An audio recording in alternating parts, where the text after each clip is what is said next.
Public Radio, Barbacoa. We're live streaming on Facebook, YouTube, and Latino Public Radio. We're here with Professor Tony Afina from Providence College and Judge Robert Flanders, who's the Republican nominee for Senate for the state of Rhode Island. So welcome. Delighted to be here with both of you. So my first question is, given your experience both as a judge and also as somebody who oversaw the Central Falls coming out of bankruptcy, if you were to win this election and get to the Senate, what kinds of bills would you introduce? Like, what are the first 3 or 5 bills you'd want to introduce to bring to the Senate on behalf of Rhode Island? I'd want them to be bipartisan bills because that's what I've been running on. I think we need bipartisan solutions on a lot of issues, such as infrastructure, which would definitely benefit Rhode Island with our roads and bridges in such disarray and need of repair, but also, more importantly, on health care and immigration. I mean, these are all issues that are crying out for bipartisan solutions. So I'd want to find some issues that we can work on together, because we're going to need 60 votes in the Senate to get anything done. And I predict that whatever the result of the election is, the split is going to be relatively such that it's going to be narrow enough that you're going to need bipartisan support to get legislation passed. So I would want to work with some like-minded senators to see if we can come up with some compromises that are going to help us get to a better place on those and other issues. How do you, you mentioned immigration, and of course that's a topic that is of particular interest to a lot of our listeners and viewers tonight. 2 questions on immigration. I'd like to hear your feelings about the refugees who are moving through Mexico right now, trying to reach the United States.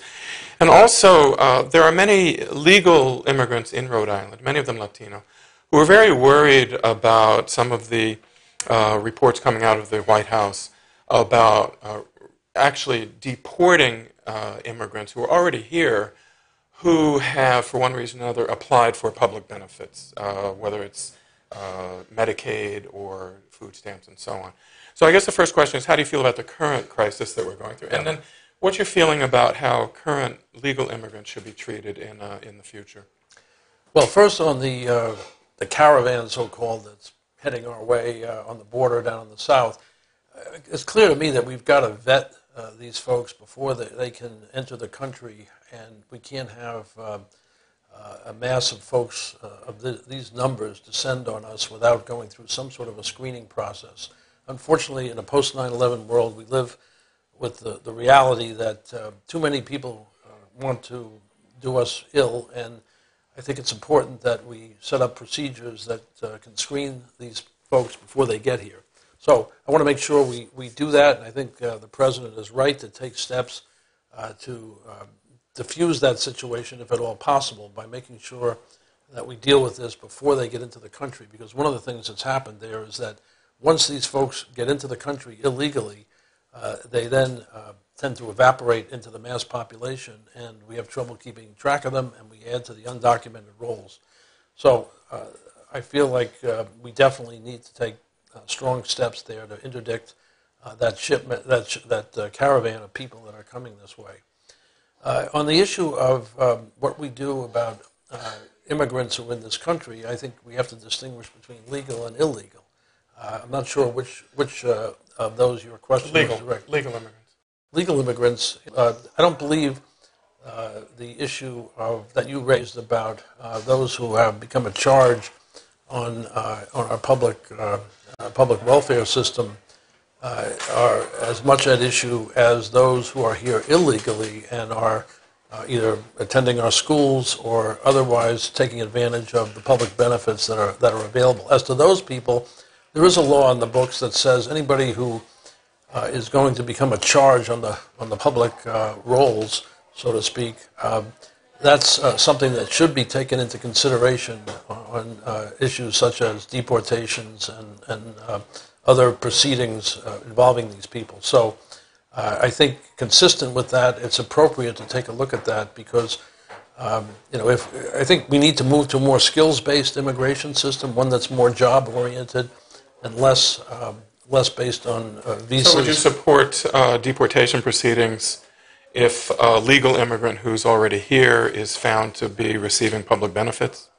No, that's what I said. I think on the illegal side, that's where that's being done. Illegal side? Yeah, But on the legal side, you wouldn't support efforts to deport. That has come out of the White House in the last couple of weeks. Well, I guess Stephen Miller raised it, or it found its way into the media. I thought it was more focused on folks who are undocumented and are here.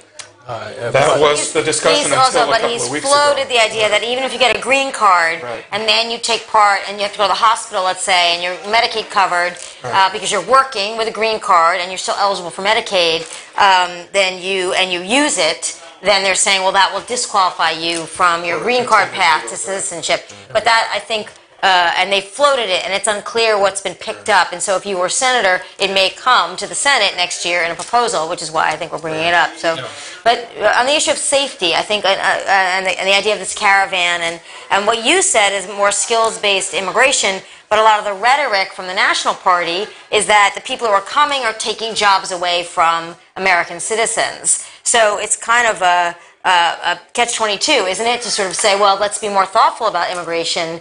But the National Party seems to be focusing on this rhetoric that says they're taking our jobs. Well, Wendy, I've said from the start of this campaign that I'm going to be independent-minded, and I'm not doing this to please the National Party, to please President Trump, Mitch McConnell. I'm doing this for what's best for Rhode Island and for the country. And so I'm not going to hesitate to disagree with the National Party if they take positions that I don't agree with, or with the administration. So I think when I was a judge, I didn't hesitate to dissent from my colleagues when I felt they were going down the wrong path, and I would follow that same rationale. Look, at this stage of my life, I'm not about building a long, entrenched political career. I just want to give back to a state that's been so good to me and to my family, and have others share in the same slice of the American dream that I've been able to experience here. So I'm less concerned about the National Party position than I am as what's good for Rhode Islanders. Rhode Island, historically, even going back to the late 70s, when the refugee camps in Thailand were, people were finally processed and were brought to the United States. As you certainly know, in Central Falls and Pawtucket and in Providence, a significant number of Southeast Asian refugees were resettled in Rhode Island, peacefully, legally, through the Office of Refugee Resettlement, because they were the victims of political violence in Southeast Asia. Most of the migrants in the so-called caravan are intending to apply for refugee status under the law, just like those Southeast Asian refugees did. So I'm just trying to clarify what your position is. It sounded as though I don't think I heard the word refugee. Perhaps I missed it, but that's the status that most of those people are intending to arrive under. And the refugee application involves a complete background vetting. Interviews. Would you support Rhode Island, for instance, being a place where legal and legitimate refugees from Central America could be resettled? Absolutely. I think the refugees that have settled here from Southeast Asia have contributed immeasurably to our vibrancy and diversity. And I've had many contacts with the Southeast Asian Center here in Providence.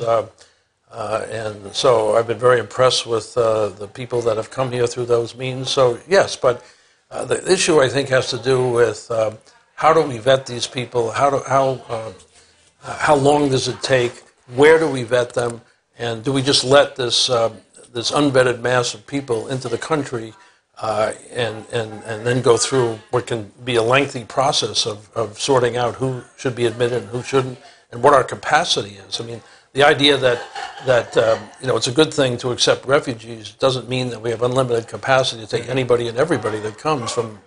So those are issues, but I worry that by simply opening our doors to everybody that's in this caravan before we go through a vetting process could have the consequence that many of them, as with the case of people who are overstaying their visas, simply sort of evaporate into the general populace, and we lose track of them, and they become the people that are hiding in the shadows, which I don't think is a good thing. So, in terms of your position running to, basically replace Sheldon Whitehouse, who's the incumbent senator from Rhode Island, where do you think he has not done the job? In other words, what would you do, or what can you do better than he's doing for the state of Rhode Island, specifically, particularly in whatever area you want to focus on? But what's the impetus here to say, okay, we've got somebody, I want to replace him because I'll be better? Well, let's just take one example. First of all, I think he's been mostly Johnny One Note with his focused climate change, almost to the exclusion of many other things. 212 speeches to many of them to empty Senate chambers. I think we need a senator who's more focused on issues that matter to Rhode Island, such as, for example, the opioid crisis. Unfortunately, Senator Whitehouse co-sponsored a bill that gutted the DEA's ability, the Drug Enforcement Agency's ability, to crack down on these pill mills that are flooding the market. And he did it at a time when he's taking contributions from pharmaceutical companies and also investing in them. So, to me, I think any senator should put their assets into a blind trust to avoid, as other senators do, to avoid conflict of interest charges while you're working on legislation that is of great benefit to that particular industry. So, he champions the fact that, well, he helped pass the CARA Act, so-called, which deals with the treatment of opioid addiction. That's fine. But unfortunately, he opened the barn door to all these pills coming in way beyond historical levels that have addicted so many of our people here. And that barn door is still open because that law is still on the books. So there's an example of something where I would work to repeal that legislation the day I got in there. You've made clear you think Senator Whitehouse is perhaps overemphasizing climate change, spends too much time and effort on it. But what is your position on climate change and federal policy towards carbon emissions and renewable energy? Yeah, I think... keep in mind one thing, you may or may not know this, the Latino population in the United States, of all the different groups in the country, is the single most supportive population in the country relative to climate change mitigation. Strongest levels of support for carbon reduction, strongest levels of confidence in scientific evidence regarding climate change. People don't know that. Latinos are the most climate change aware population in the country. So given that that's our audience, what's your position? Well, my position is that climate change is real. The history of the world is the history of climate change. But the issue is, what do we do about it? And rather than have government mandates to do away with all reliance on fossil fuels and go to pure renewables, which I think is unrealistic in the short term, I would rather unleash our green energy folks to innovate and come up with ways to deal with climate change issues and help us, particularly in our coastal areas, to deal with the potential for rising seas and the need for clean water and clean air and all of that. So it's really... Would you like to see fossil fuel subsidies shifted over to renewables or eliminate subsidies altogether? Well, first of all, renewables already have subsidies. But fossil fuel has vastly more. Fuel has subsidies, but yes, I would like to see it more equalized. But I also think that it's unrealistic to think that in any time in the next 10 or 20 years we're going to be able to go to complete reliance on renewables. I think that we don't have the technology yet. We've got natural gas that can be relatively non-polluting as compared to some of the other forms of fossil fuels. So I think for the foreseeable future, to be practical, we need to focus on that. Let's not forget, we have the highest energy prices in the country in this area of the United States. So we don't want to price ourselves out of the market here, and so we've got to be prudent about it. And so while I think climate change is real, I support efforts to deal with it, but we have to do it in a prudent way and not just sort of give these government mandates that aren't realistic and result in jacking up energy prices beyond what we can sustain.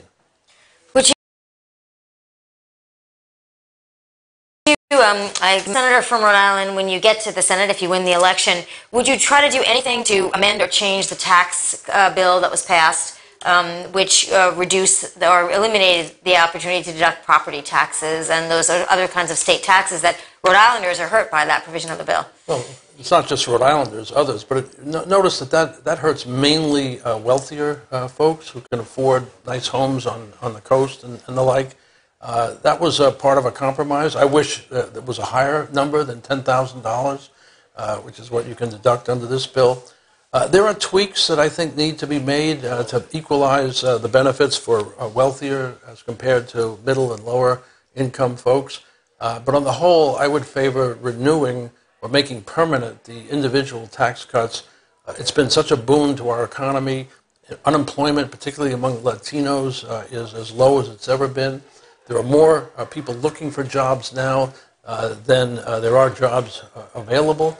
I'm sorry, there are more, More jobs available than than there people are are people looking. That's for right. them. That's right. So this is putting upward pressure on wages. Our economy is doing very well. A lot of the credit has to go to the Tax Cuts and Jobs Act, and it's been particularly beneficial to people in the middle and lower incomes because, on the average, it's $1,300 more that an average family in America has. If you have two children, it's up to almost $3,000. That's over. How do you think the tariffs are affecting that? The tariffs are negative on that because on the economy, at least on the across the board basis. I support the president's effort to try and go against those nations that are treating us unfairly and trying to make Europe, for example, pay more for the defense over there. But I don't agree with across the board approach, jacking up 25% on all aluminum and steel, and so I think we need to be more selective about that. But I think he's trying to get us better trade deals. He's trying to use his background as a negotiator to give us, put us in a better position worldwide with trade and tariffs. And so on the whole, I think that's been helpful. But if we don't get a better relationship on these across the board things, it's going to hurt us. All right, so we have 30 seconds left. What's the last message you'd like to leave, particularly to the Latino listeners and viewers? Yeah. I think one thing I want Latino viewers to understand is that, unfortunately, Rhode Island is doing terribly in educating our Latino children. We are the worst in the country. And so one of the things I want to work on as a senator is helping to, at the federal level, to support better education for our Latino children. There's no reason they should be lagging so far behind. And we need better support for English as a second language teachers. That's what we're lacking in. I think that's really hurting us. And so I'd really like to focus on that because without a good education, Latinos in particular are going to suffer, and I don't want to see that happen. Okay, thank you very much. Thank you, Tony. Judge Landers, good to Thank see you. you. Thanks, Good Wendy. luck. Take care.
Okay, good evening and welcome to Latino Public Radio.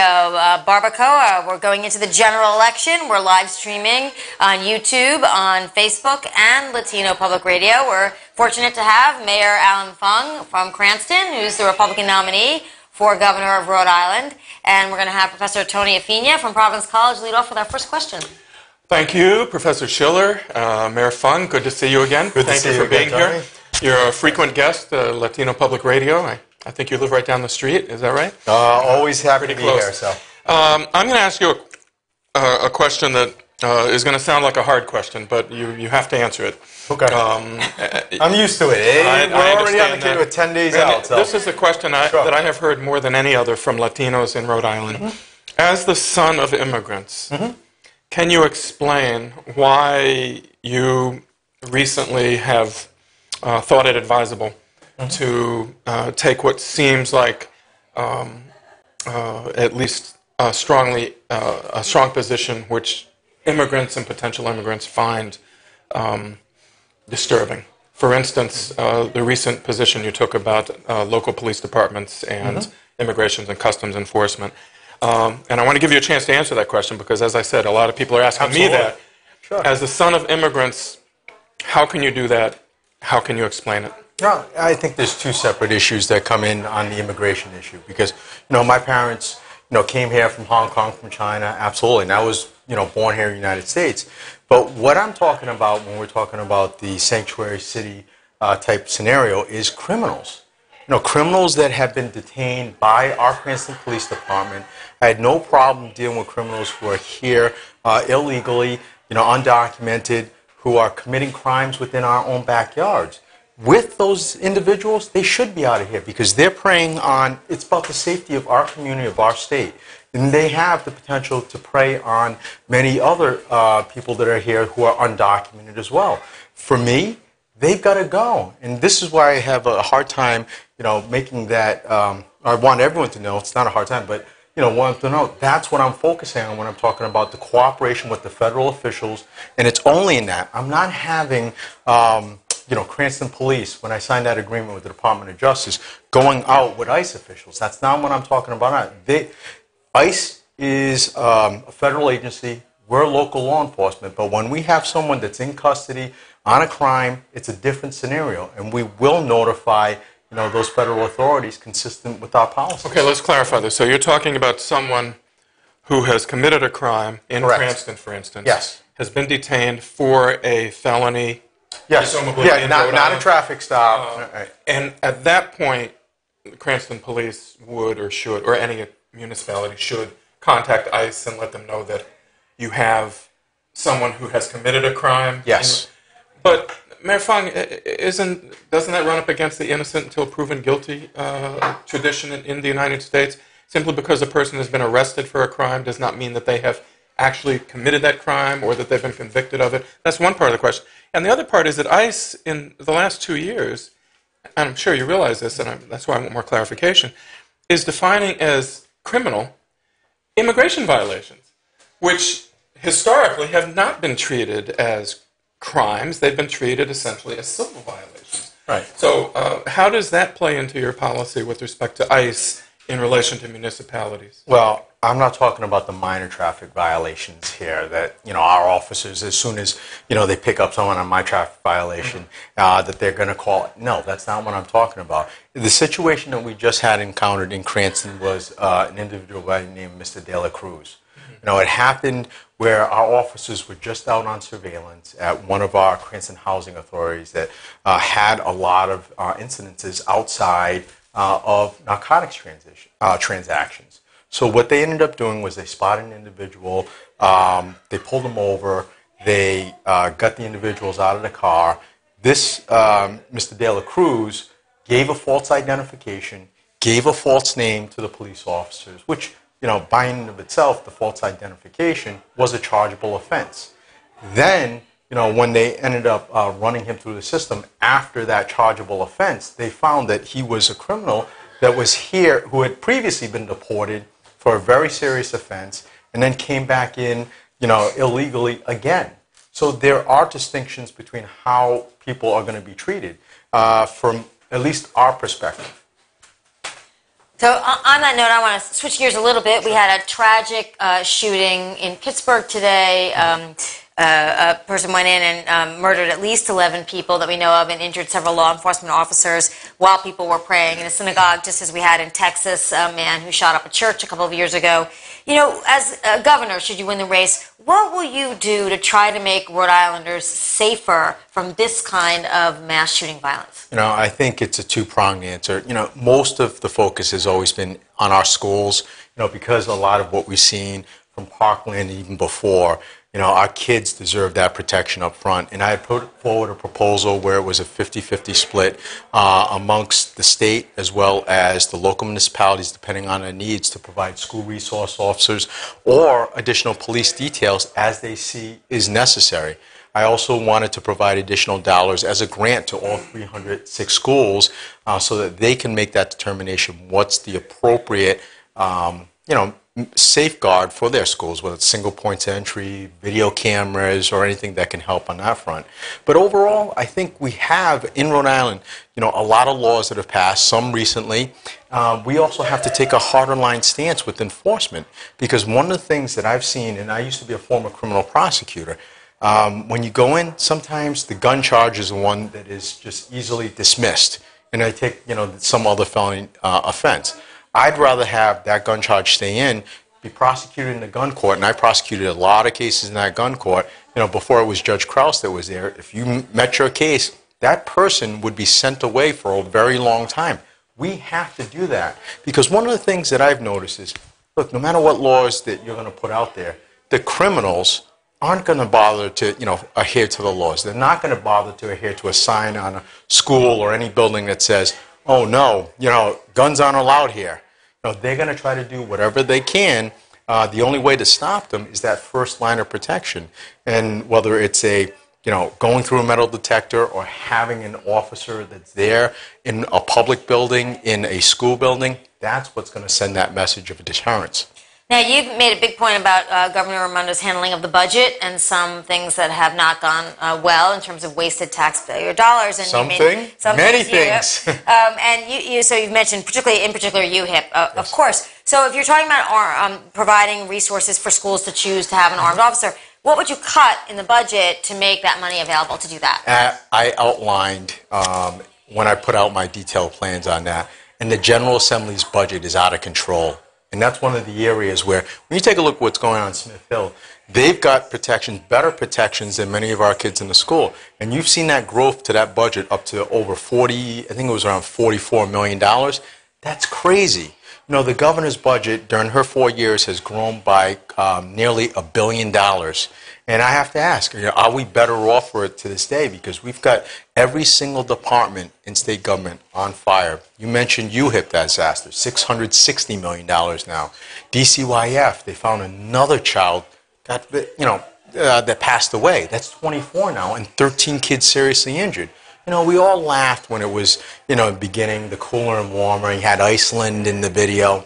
But now it's not funny anymore. It really isn't, because it's impacting our daily lives, from those tragic situations to even Gina Jam, you know, about a month ago, you know, when they were trying to do 195 and people were stuck in traffic 3 hours to get from Massachusetts to Providence on a Saturday. That's not right. To even points where you get long lines at the DMV, and, you know, during this summer, I don't know how many times I heard from people down in Westerly, we can't even get a trash can on the beach. That's not government providing the services that we're supposed to be doing. And it's every department. I've got another tough question for you, Mayor. And again, this is a question that Latino voters have been asking me, and I'm sure you've heard it as well. How do you distinguish yourself from the Trump administration? What is it about the Trump administration that you support or policies you agree with, and what is it that you don't agree with? In particular, Professor Schiller mentioned the shootings today. We didn't talk about the pipe bombs. But do you feel that the president bears any responsibility for the climate of anti-Latino, anti-Jewish, anti-Semitic, anti-black violence, the anti-democratic violence that seems to be going on? Or do you make a distinction between I'm going to have to push back. I'm going to have to push back. I want you to explain what your position is. Sure, I'll let you know what my position is, because on the economic policies, I think he is doing a good job. You know, from those tax cuts that come in, we're even seeing some of the companies in our own backyards pass back some of those tax cuts into, like CVS, passing it back to hire more additional workers, or some other companies giving bonuses to their employees. Mm-hmm. You know, seeing the stock market still at record highs. You know, it fluctuates here and there, but tariffs? It's still, you know, tariffs are a different story. Some parts, you know, I agree with it on his international stuff. Some I don't, because I'm not sure where the tariff situation is going to land yet. We're going to have to wait and see. Especially for Rhode Island.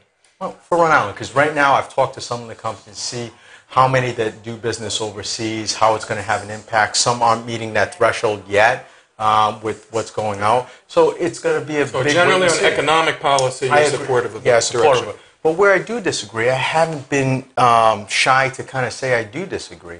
No, I think the question that came up is that separation. All of us, I think all of us, were, you know, very sad to see the kids getting separated from their families at the border. No matter what, you know, is going on, you're talking about kids.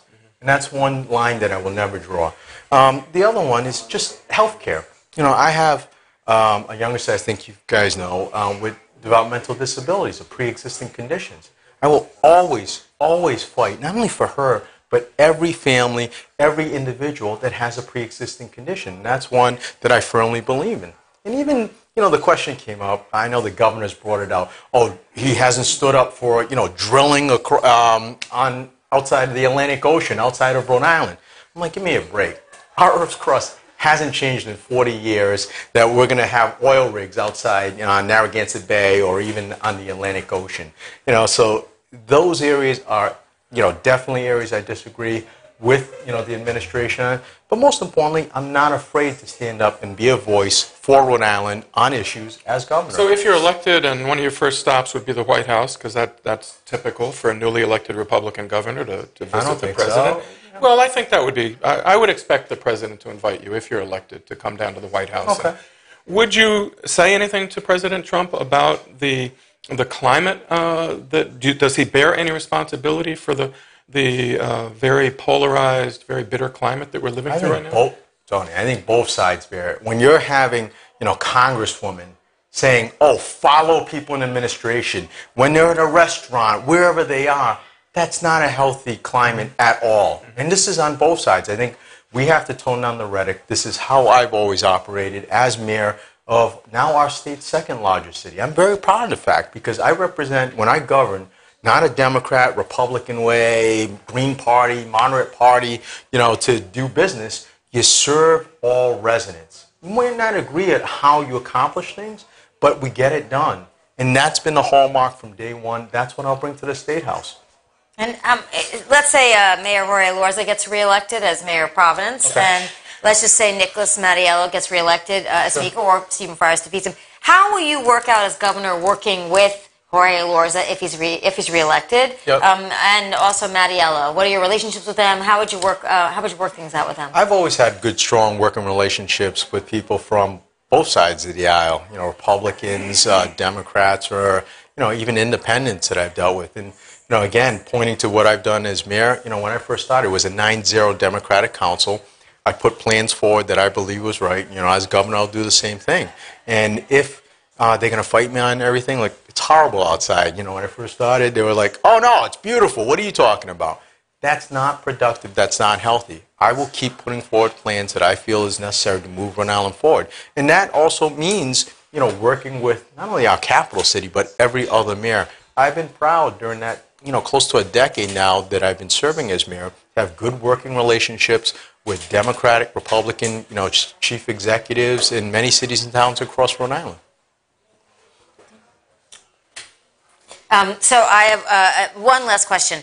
You have given answers on reproductive rights, and obviously in the Latino community, there's a lot of very observant religious Catholics, but there's a lot of people of a lot of faiths, and abortion and reproductive rights are a very big issue, not only for Latinos, but the whole state. Yes. So could you just, because in the debate you didn't get a lot of time to elaborate on that question, because you were getting interrupted. So could you just tell us what your position is so we all know? Yeah, absolutely. You know, I do respect a woman's right to make that medical decision, you know, and it's personal to them. However, for me, I feel that there's got to be common sense limitations on that. One of the things I personally don't support is late-term abortions. That's one area. I feel there should be an abortion-free option on the exchange for people who object to it, and also as any young adults, because I think the law had just been changed a few years ago. Anyone under 18, I believe there should be parental consent because you are making a medical decision. I don't feel it's right that someone under 18 can have like a tooth pulled without parents' consent, but you're making a very big medical decision without their, And you part of mentioned discussion. pre-existing condition Sure. earlier, and you mentioned the exchange. Would you be a governor that would fight to preserve some form of the Affordable Care Act, even if the Trump administration wants to get rid of it? Yeah, from what I'm seeing right now with our exchange in Rhode Island, I think it's working well, providing options. Could there be some, tweaks to it? Absolutely. Because one of the things that I've also noticed about our exchange is, some of the bigger corporations in the state that are taking advantage of the exchange instead of, providing the proper health care to the employees. So I'm always going to look. You're talking about cutting the hours of workers so that they don't get full-time status. Yes, they don't need absolutely. And that's you would do something about that. That's some of the gamesmanship by some of the bigger corporations. I'm not necessarily.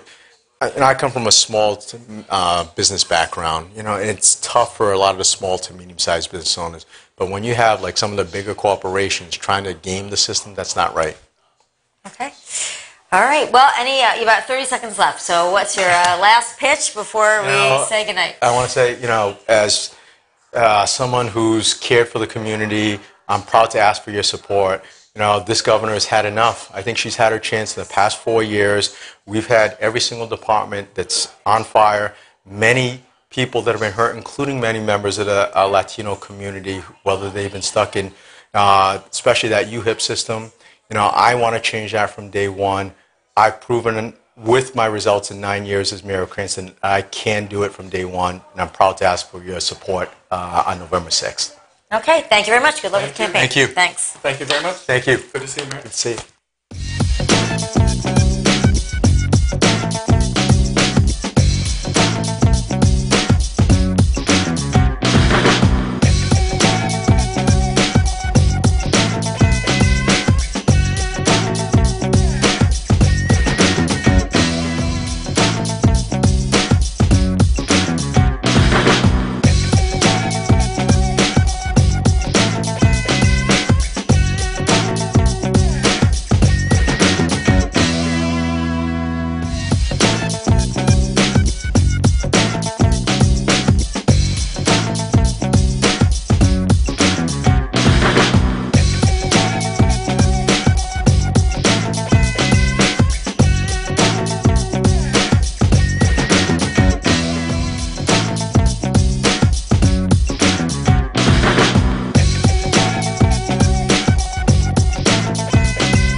Ladies and gentlemen, welcome to the Barbacoa Politica from Rhode Island Latino Public Radio. My name is Tony Afina. I'm a professor at Providence College in the Political Science Department. My fellow interviewer this evening is Professor Wendy Schiller, the Chair of Political Science at Brown University, and our guest now is General Treasurer Seth Magaziner. Welcome. Thank you for having me. Good to be back. Professor Schiller. Okay, so my question is explaining to the working people of Rhode Island, many of whom work for the state government or local cities and towns, and contribute to the pension fund, which is invested through the Treasurer's office. When we say that we pay people to manage that money, can you explain how that works and why people are saying, oh, it all goes to Wall Street? Sure. So I always start with a value statement, which is that all Rhode Islanders deserve retirement security, especially those who spend their lives serving the community, working as teachers, as first responders, as nurses, as social workers. And the people who are in the pension fund have been through a lot. There were a series of pension reforms that led to retirement ages and other benefit provisions being changed. It's been difficult for a lot of people. My goal is to get the system healthy again so that we never have to go through another reform and so that the system can return to a place of stability. As part of that effort, we launched a new investment strategy for the pension fund a couple of years ago. We call it the Back to Basics Investment Strategy. Under that strategy, we've earned over $1.5 billion of investment gains for the pension fund. We've also beaten our assumed rates of return, our benchmarks, and our performance compared to other state pension funds has improved. As you point out, there's no such thing as a free lunch, so we do hire investment managers to assist us in earning a positive return on our investment. But the vast majority of our investments in the pension fund are very plain vanilla type investments. Under our strategy, a majority of the pension fund is invested either in low-fee index funds or in bond funds. We do have some investments in things like real estate and private equity because we think it's important to be diversified and not put all of our eggs in one basket. But by and large, the returns that we have earned over the last several years far exceed what we have paid in fees several times over. So we're making money, the system is getting healthier, and it's important because we want to deliver on that promise of a secure retirement for those Rhode Islanders who have spent their lives serving the community. The index fund strategy is a good one, obviously. Lots of individual investors have adopted the same strategy, but it also means you are vulnerable to downturns in the market like the one we've experienced the last couple of weeks. How would you describe the allocation of the state's funds? You mentioned bonds. I presume those are bonds proper and not simply bond funds. Yeah. How are we doing? Are we protected? Are you satisfied with the investment mix and how it's performed, especially in this downturn? I am. So the driving philosophy behind the way we invest is diversification. Again, not putting all of our eggs in one basket. Because you're right. While in general the stock market has been strong over the last several years, that's not always going to be the case. October so far has been a rocky month for the stock market, to put it mildly.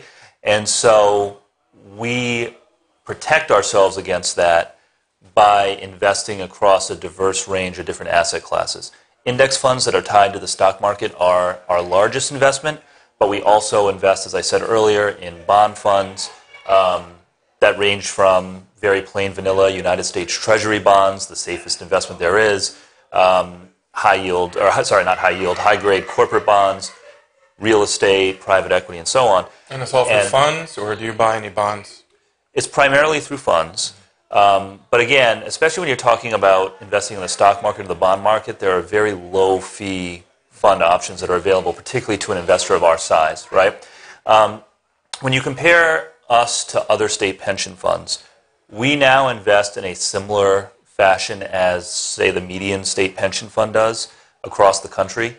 We are a little more conservative in how we invest, in part because of what you just described, because we know that although the stock market has been strong for the last almost a decade now, the party's not going to last forever. There's going to have to be a correction at some point. We don't know when it'll be. Maybe it started this month, maybe not. Maybe it'll be next year or the year after.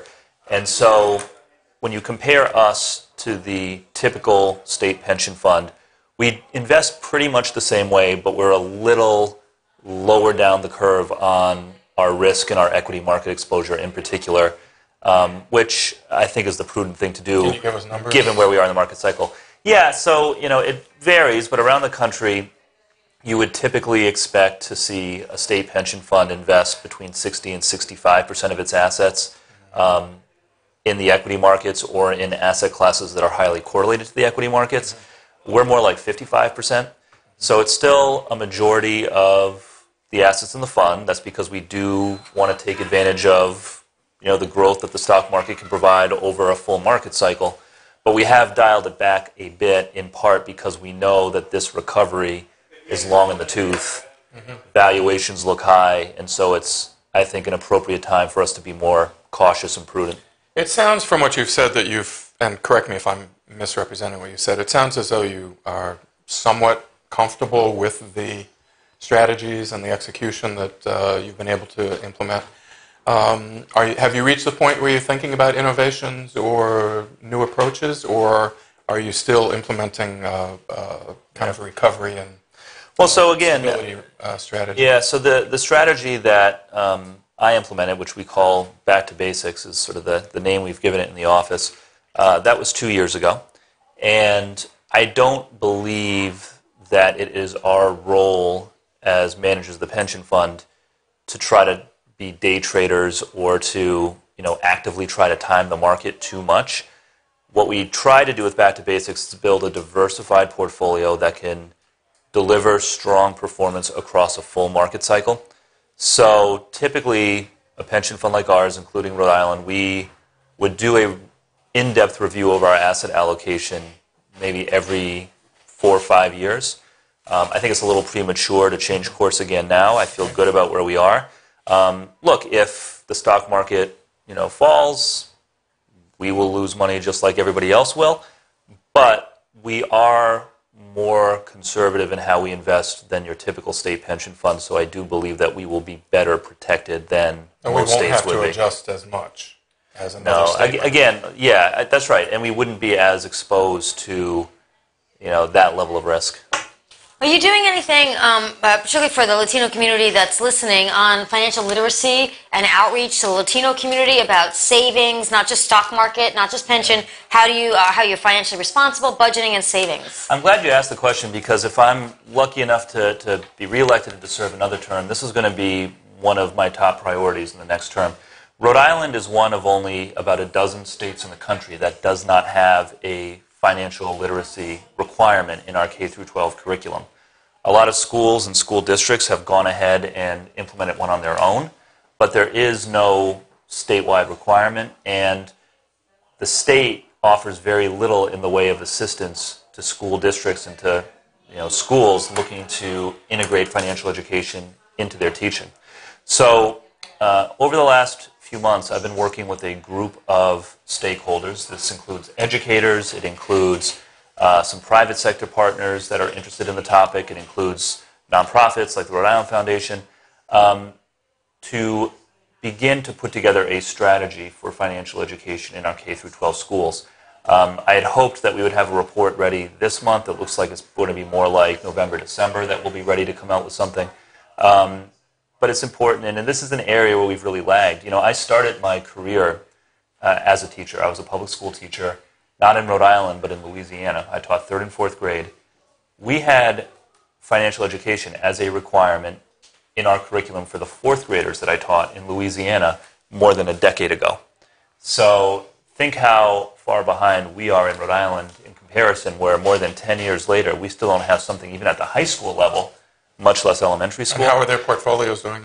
Yeah, I'll have to check in. But again, it's not just about having it in the curriculum. It's also about making sure that teachers have, appropriate professional development, that there's resources available that have been vetted, that are aligned with, standards that, I recommend. So you'll be asking the governor, the lieutenant governor, the state legislature to support making that change in the curriculum? Potentially, yeah, but not just a change in the curriculum, also making sure that we have the resources and the training behind it to actually implement it in a thoughtful way.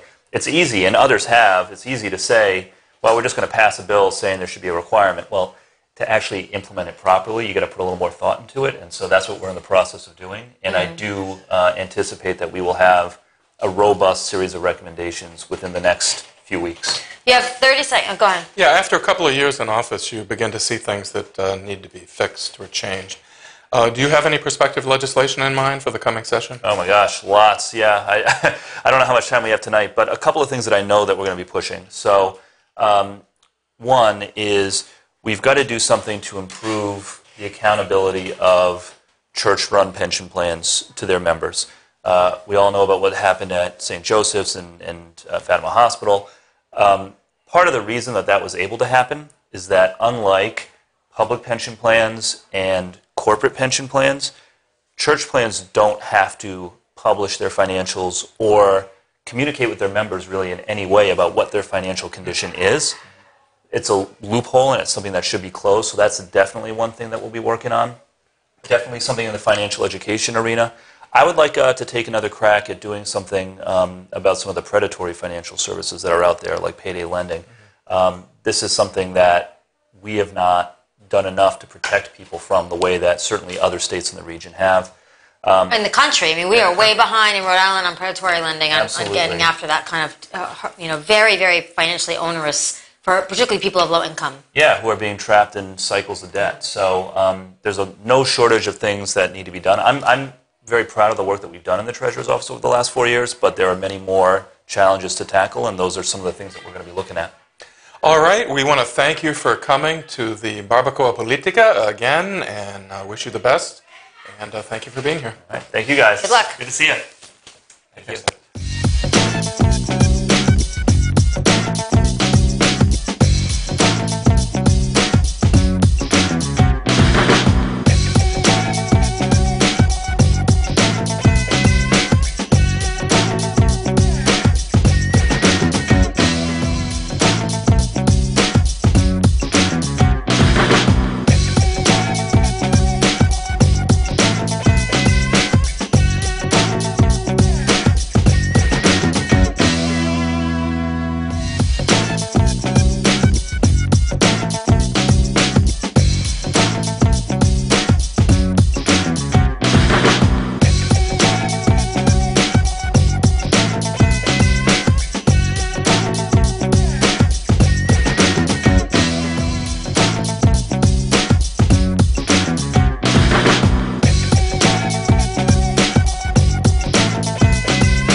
Good evening. Welcome to the Barbacoa Politica, Rhode Island Latino Public Radio.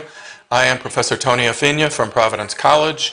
With us tonight are Professor Wendy Schiller, the chair of the Political Science Department at Brown University, and Representative Grace Diaz, who is here this evening representing Governor Gina Raimondo. Welcome, Representative Diaz.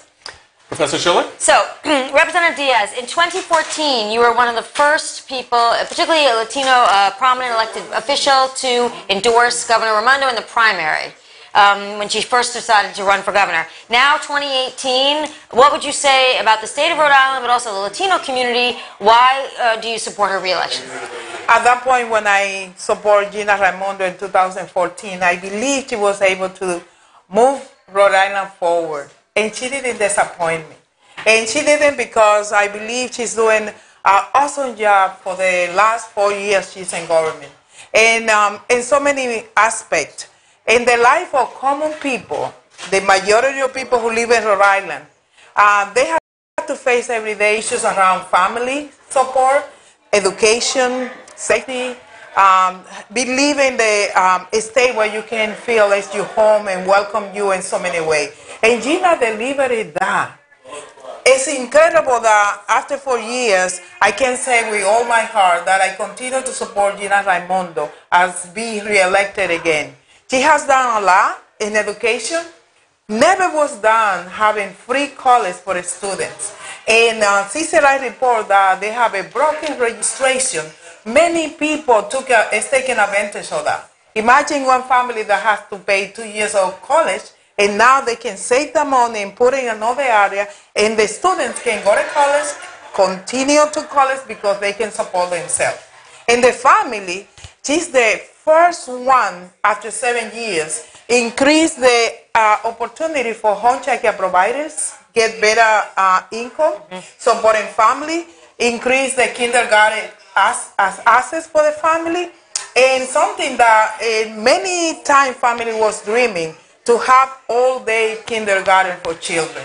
That's a relief for families in Rhode Island that has to go to work every day, and they have to get out of work, picking their children, and get back to work. They don't have to do no more. For the Latino community that I'm representing, I'm so pleased to supporting a woman who knows women's rights, family needs, and immigrant needs too. And she is standing up against Trump, against anyone that go against that. And great example of that is that in one of my events, somebody approached to her and said, Governor, for many people it's hard to pass the commercial driver license test because it's only in English. And she understood that, and right away she fixed that. And now the Latinos in Rhode Island are able to take the test in Spanish, and in having the driver license that we provide them for family too. Another thing that she has done that made me feel so proud is that she is able to understand that every day many people need to find a job. And she understood that from the root by providing people opportunity to be trained and have a new skill to be able to compete and get a new job and getting better opportunity for them and their family. That is done only because Gina Raimondo. So I have so many reasons, Tony, to support Gina. I believe she's the woman with courage, able to standing up against Trump when she want to attack the dreamers. She's there providing driver license. When Trump is undermine women, immigrant, people with disability, Gina Raimondo is there. When Trump tried to take and cut in resources for Rhode Island, she said no. Rhode Island deserve better. So no one of the opponents of Gina Raimondo can do that. So I would like to see Gina 4 more years because she proved that she's able to work hard for Rhode Island and make Rhode Island a better place for everybody. So she needs to continue to do that, and the only way it can be done by the voters, November 6th. If we ask this question of all of the candidates, if Governor Raimondo is reelected, what will be her top priorities in the coming 4-year term? For the last 4 years, Rhode Island heard from Gina Raimondo the word job, job, job. This is the magic word, because if she's continue to helping people to get better job, increase minimum wage, we can see a better Rhode Island in the future. And she's delivering that for 4 years. And I think she will continue to bring new opportunities for every single Rhode Islanders, better chances for business too. That way, see the business grow in Rhode Island, more job for people. Is the business flourish, more revenue for Rhode Island to do things. So I believe 100% that she will continue working hard to bring more opportunity for Rhode Island through work, through education, and through great opportunity for all. Rhode Island is unique in many ways. Many of them are very positive. Some are not so positive. The poverty rate among Latinos in Rhode Island is very high. It is almost double the poverty rate for the Rhode Island population as a whole. And unlike many states where the Latino incomes, per capita incomes, are actually higher than African American, in Rhode Island, Latinos remain at the very bottom in terms of income, personal income. For single female heads of household, the poverty rate is extraordinary, is more than 50%, as you well know from your own district. In the coming 4 years, should Governor Raimondo be reelected, can you tell us, does she have any specific plans other than general improvement in the economy, which could attack directly this extraordinary poverty rate among Latinos is now 21.4%, and it's among the rest of the population 11.6%. What can the governor do? What do you think the governor wants to do to improve this poverty rate and the very high unemployment rate for Latinos? The best way to answer that question is say that she already proved that she's doing a lot to move those numbers. And she does that by a couple of years back, she put it together a policy to increase diversity, increase opportunity, and she followed through with every single director department to be sure the Latinos have a great opportunity in every department. And she believes also that we still have a room for improvement. And she never forgot that I say a promise she had made for many people, not only Latino, low-income people in general. And I believe she's doing it. She will continue to do it. And at the end of the 4 years, we can feel proud that she accomplished more than any governor in the past history of Rhode Island. As you mentioned, we are behind, but we are better than before. And because we are better than before, we can say that because of Gina Raimondo, we are moving little by little, because when you have to pull heavy weight, at the beginning it's hard. But at the moment it started roll, everything will be better. So she's doing it, and she will continue to improve the opportunity for Latinos and for every Rhode Islanders. Let me ask you about turnout in less than 10 days in the Latino community. In midterm elections, typically turnout is much lower than presidential elections. And in 2014, we had a very, very tight race. It's not so tight in the polls now. Governor Raimondo's winning in the polls. How are you going to make sure Latinos get out the vote, whether they're going to vote for Trillo or Fung or Raimondo or the other three candidates? How do you work to get people out the door to vote in a year where it's maybe not going to happen? It's not only my responsibility, but I'm very fortunate that I'm working in the grassroots. I'm working with people who know how life is, how hard it is to live and to work every day. And I can tell you, they never feel so hope and so happy to vote for one candidate that already understand what is the need of bring food for the table, what is the value of education. And because of those experiences and what Gina Raimondo has proved already, I can tell you that we'll be surprised in how many people we get out and vote. As you mentioned, Latino community has a lot of energy. And we mix politics, music, merengue, with all the things that's supposed to be in different way in the United States, but that brings people out. And Gina also understands that. And I know that Latino community will come out strong behind Gina Raimondo. I believe it because I see and I hear everybody every day through my own campaign and through the experience to see that many people get the benefit of having a wonderful governor. Nice. One quick question about turnout. Would you support in the legislature moving to early voting instead of this emergency ballot that we do, actual early voting so people can vote for a whole week before the election in Rhode Island? Totally, 100%. Because if the people who show up in the places to vote, we're reducing chances of fraud. We accommodate that needs in people who are traveling or other circumstances. Or working during the polling hours. They can accommodate it before the election. See, yes, are we voting for that legislation and are we advocating for it? Okay, thank you.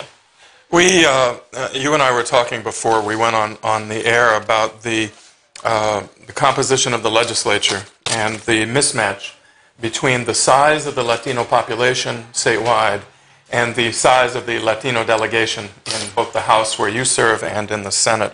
And for the benefit of our viewers and listeners, the Latino population in Rhode Island right now is about 15.5% of the total.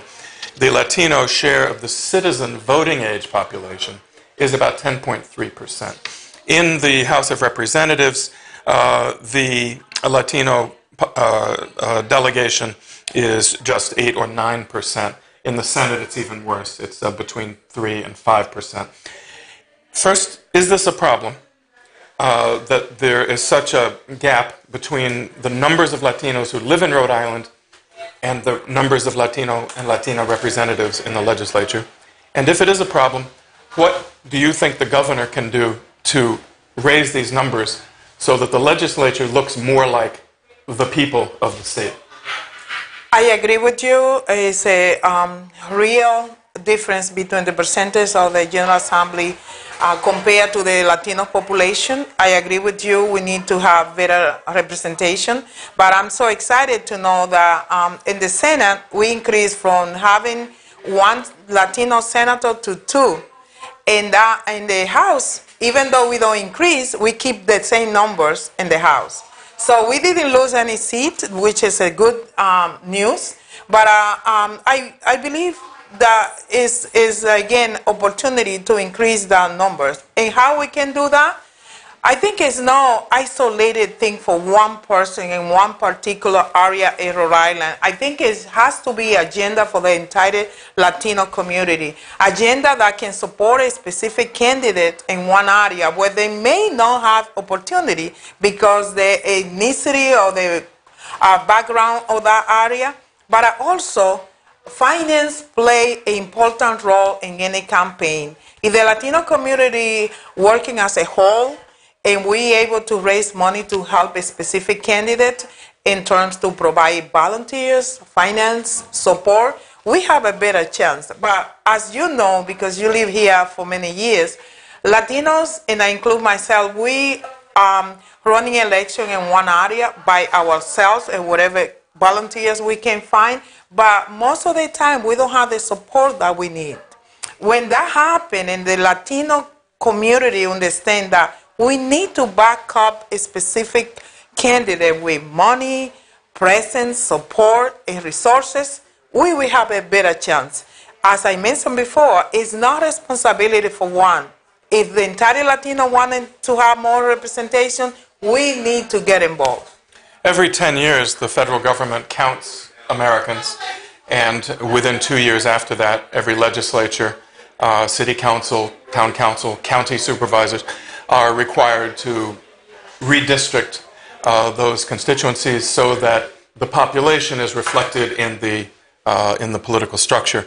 Have you spoken to the governor, or has the governor spoken to you about how we can intervene in that redistricting process in 2022 to 2022 to make sure that the Latino communities have a fair opportunity to elect more representatives? Our population continues to grow, but as you said in the House, for instance, our population of legislators is either not growing at all or growing very slowly, as our overall population grows very quickly. Is redistricting one place to intervene? And if so, what can be done to intervene effectively? Thank you, Tony. Redistricting is the best tool we have coming soon to helping to increase the numbers of Latino in the House or in the Senate. And I had the privilege to be part of the redistricting commission in 2010. And I know the influence and the possibilities of be part of that commission coming from the House of Representatives and from the governor and from the Senate, because each one contribute with recommended members to that commission. So the first thing I will say we need to do is be able to asking the governor, the Senate, and the House to be sure we have representation in that committee, a voice that can really fight for redistricting the way the Latino community can have representation. And I'm willing to work with whoever want to do, and I want to make commitment with you that come and join me and try to find room for at least 2 members in that commission that I believe is around 11 or 12 members, around that. From there, we can raise our voice and really representing the community from the beginning of the intention to increase the numbers of Latinos in the General Assembly. This is an excellent tool that's coming soon. Redistricting determine where Latinos can run for position. So I will keep my eyes open in this process, and I can work with anyone who wants to be part in some way in order to have a voice in 2022. 2022, yep. Okay. Well, thank you very much for joining us. Thank you. It's my pleasure. Thank you for filling in for the governor at the last minute. We do appreciate that. I hope the viewers understand that it's Grace, not her, but I'm doing my best. Okay, thank you. Good luck in the election.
Good evening and welcome to Latino Barbacoa.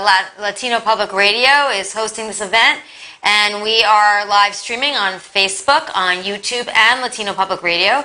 We're here with Dee Dee Whitman, who is running as an independent for the mayor of Providence, and I'm here with Professor Tony Affigne from Providence College. And we're going to get right to it and ask you. So you came on the scene to run sort of midway through the game, so to speak, to use a sports analogy. Tell us and tell the Latino community in particular why you think you'd be a better mayor than the current mayor, Elorza, who's running. Well, everything I've done in my life has been taking the lead, taking the helm. My kids wanted a slogan to be for the campaign, "She gets stuff done," in the vernacular, and I can take a problem and I can solve it, and I bring people in to help me solve it. I'm very dissatisfied with really the current administration, the way Providence over the last 4 years has seemed to become dirty. We have a basic lack of city services. Garbage isn't empty. When garbage isn't empty, you get rats. Schools are crumbling, both physically, and there's a problem internally when he can't come to terms with his teachers. And crime is up, according to the police blotters. And I feel that it's time for someone who is independent, who can get stuff done, who, through my experience over the last 30 years, can probably call anyone in this state, and they take my call. So let me follow up on that. So one of the things that we moved from the Buddy Cienza era of government to the Taveras and then the Elorza government was to get away from what you just said, which is like, you know a guy. I mean, that's the whole, but you just said you can call anybody to get things done. So distinguish how you would do things in a transparent way for good government, and how that differs from sort of past mayors that did things, because they knew people. No, I didn't say because I knew people. I said I can make a call and someone will answer the phone because of the respect they have for me and because of my history of being able to accomplish things. Has absolutely nothing to do with I know a guy. But if we want to talk about a guy who knows a guy, that's the current administration, who transparency seems to be a one-way mirror where no one can look in, but he looks out. Do you think the no-bid contract for the speed cameras given to or brought to the city by his former chief of staff, who is a paid lobbyist for the camera company, is transparent? I don't think that's so transparent. I don't think knocking his two opponents out of the race and giving them jobs is what I call transparent. No. When I say I can call someone, it's because I can call a business person, a businessman or a businesswoman, and I can call someone who's a laborer, and they have a great deal of respect for me, and they can be helpful to solving a problem that I might otherwise not know. So, Professor Affigne? Welcome. We're glad you're here. We've been interviewing candidates for many years here at Latino Public Radio, and just in the last 4 years, we've done probably 15 or 16 hours of interviews with candidates and 15-minute speed dating kinds of experiences. And we try to get right to the heart of the matter, as Professor Schiller from Brown University just did. I want to pursue that question a little from a slightly different perspective. One of the things that I study in political science and teach is racial and ethnic politics and urban politics. Providence, like so many other major cities in the United States, is a majority-minority city. And one of the markers of political progress has been the black and Latino mayors have taken positions of responsibility and leadership. In that light, tell us more about why, in particular, the Latino voters of Providence and the African American and the Southeast Asian voters in Providence, in particular, should turn away from Mayor Elorza, now the second Latino mayor in Providence after Mayor Taveras. What has he done? And I'm not prejudging this question. I want you to tell us what you believe. What has he done that is so ineffective or wrong that he should be replaced, Well, especially by a white woman who is different from that changing history of the city. Well, I think he's come up short in many issues, but I want to get to something. Why does it matter if I'm white, if he's Latino, or Kobe was black? It should be the best person for the job. And the administration should reflect all 15 wards, the makeup of the population. That's what's most important, is people who would fill positions should reflect what the city is. But I don't think that anyone should be poorly judged or prejudged because of the color of their skin or anything else. I think that it should be the person's capabilities. And I feel, again, as I've said, that this mayor has been ineffective. You can't tell me that someone who doesn't have a contract with his teachers, a hugely important component of the school department, for close to 2 years is showing leadership. And his excuse changes daily about why they don't have a contract. I think the bus strike is a perfect example also of failed leadership. A mayor can't say he's going to stay neutral, and when in fact he didn't. He inserted the language, he allowed the language to be inserted in the contract so that the drivers could go out on strike to begin with. And that's inappropriate. And if you're going to allow that to happen, you should know there will be consequences. He knew about this strike close to 2 months beforehand, and he should have had contingency plans, which he did not. For him to say to the parents of middle and elementary school children they should take an Uber is actually offensive. He should have known, first of all, that no child is allowed in Uber alone. He also, if he had a relationship with his teachers, they would have staggered school opening and closing if, in fact, we got the buses from the other cities and towns in Rhode Island. And they probably would have agreed to give it to us. I know from talking with the Rhode Island Public Transit Authority, they could have had buses if they were given the proper lead time, not when the mayor called them 2 weeks beforehand. And we certainly could have borrowed their ride buses for the disabled kids had the mayor called in time. Crime is up. He completely neuters the police department. I think by cutting their budget 10% each year. There's a problem that he won't sign federal grants coming from the Justice Assistant Grant Commission because of his stand on Sanctuary City. And it doesn't matter what you think about Sanctuary City, we're going to lose $650,000, which is part of, or at least half of the police's overtime. I don't know what more to say. There is just example after example.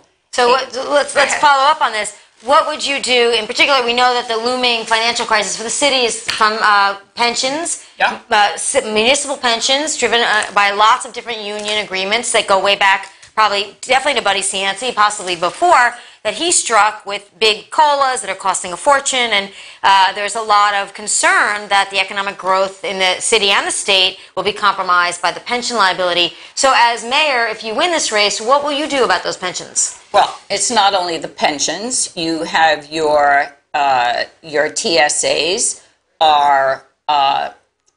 that program is run like a candy store. There's no monitoring that. There's great opportunity there to reform it and to make it work for the city, which I'm not sure it's working for the city now. I think it works more for the developers than the city. Mm-hmm.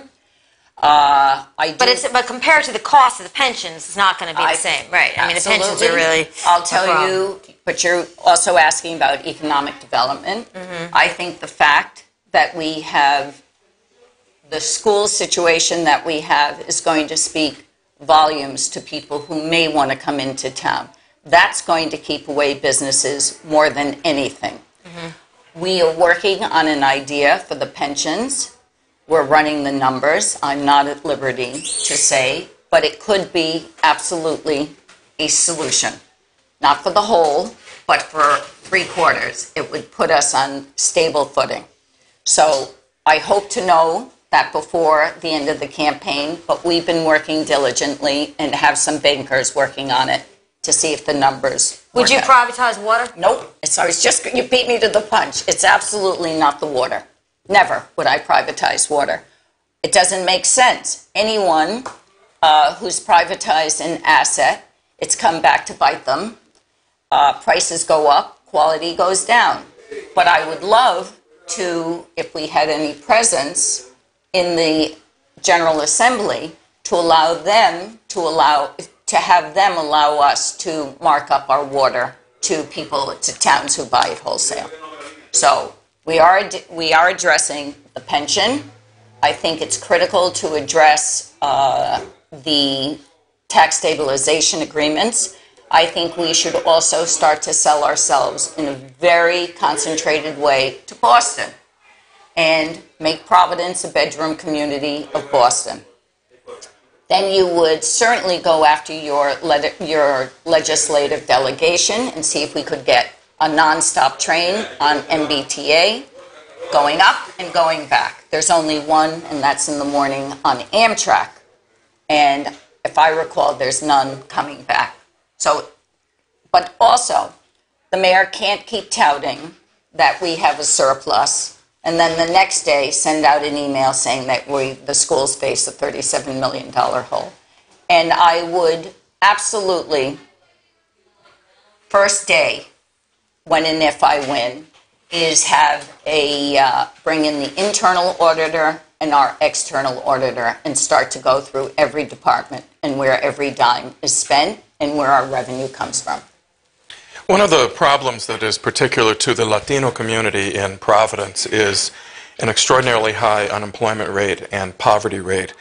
For several years, the Latino population in Providence, Rhode Island, just the capital city, had the highest unemployment rate of any city in America for Latinos.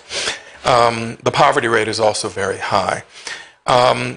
So first question is, what can a mayor do to address extreme poverty, especially among Latinos? And secondly, given that about 2/3 of the people who live in Providence are renters, how would a plan such as you just suggested to expedite commuting between Boston and Providence, how would that affect rents in the city of Providence? Typically, when something like that happens, rents go up as higher income commuters, who by definition are employed in Boston, are able to pay much higher rents than the low-income families. So these are related questions, and I'm wondering, as a chief administrator of the city, how would you, at the same time, promote economic development, which potentially could raise rents, which is the most significant part of poverty in the city, and at the same time directly address unemployment and poverty among Latinos? Okay, so remember the rents for me. The answer to everything is schools and education. I very much want to bring neighborhood schools back to the neighborhoods. When you have a neighborhood school, your family gets to know the neighborhood. They walk to school, they see people on their way, and parents who ordinarily may be uncomfortable or reluctant to go into schools will have that opportunity. If it's a neighborhood, it needs to be a neighborhood. And there are wonderful things that happen out of a neighborhood.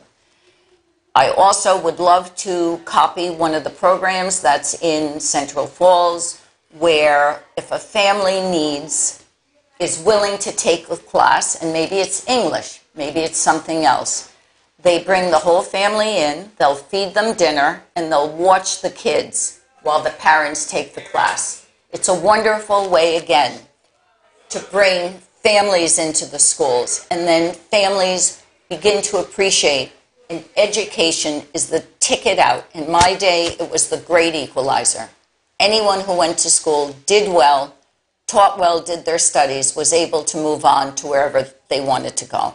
So that's critical to me. And also... Well, how does it not, just if I could interject here, Sure. If you go to any of the public schools in Providence today, to the parent-teacher organizations, you will find overwhelmingly Latino parents. Latino parents are the single most involved group of parents in the city with respect to their children's education. it sounds wonderful to improve that and have more people, but how does that address poverty? Because is it going to address the poverty for the parents? I don't know. Hold on to that for a second.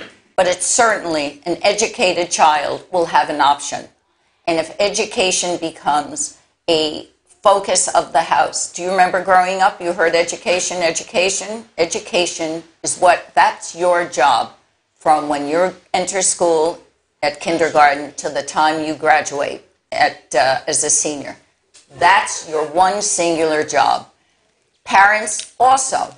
So maybe the parents are being held back because they don't speak English. So if you have classes in the school, as I remember, my great-grandmother, when she came to the country, took courses at night from the schools.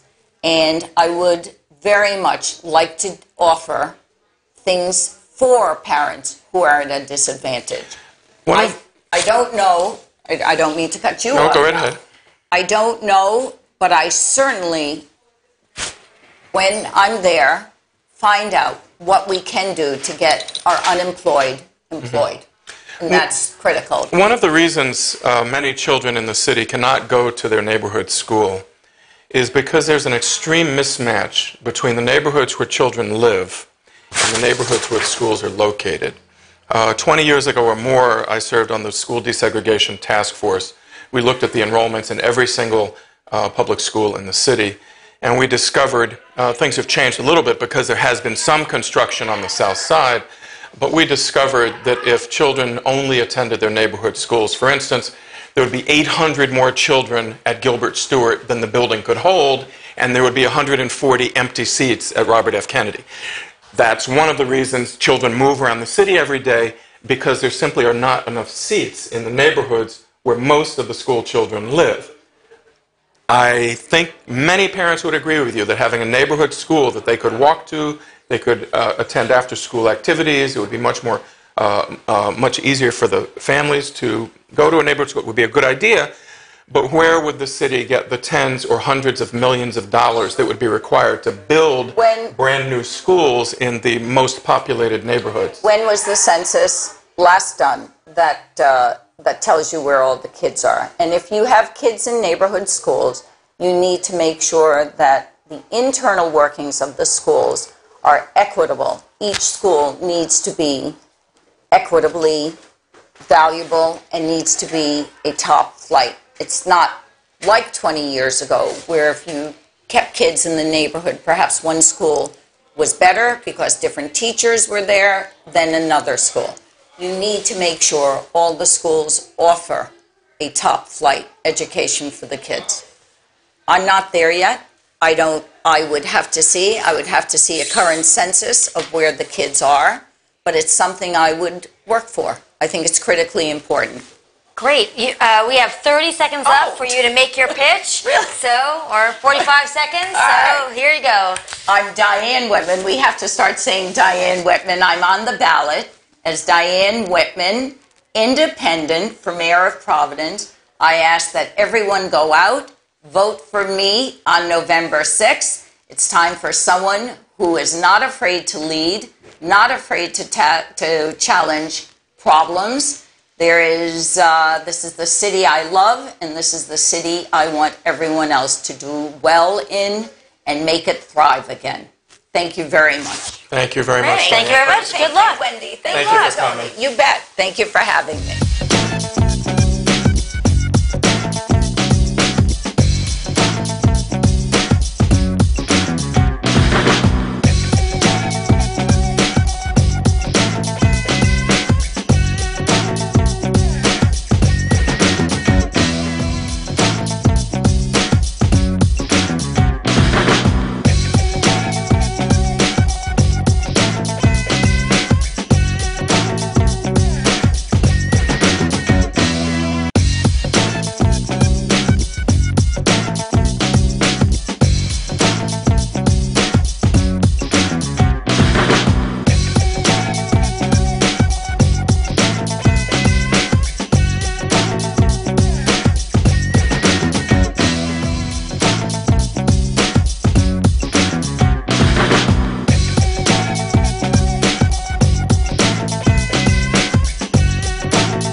1st District.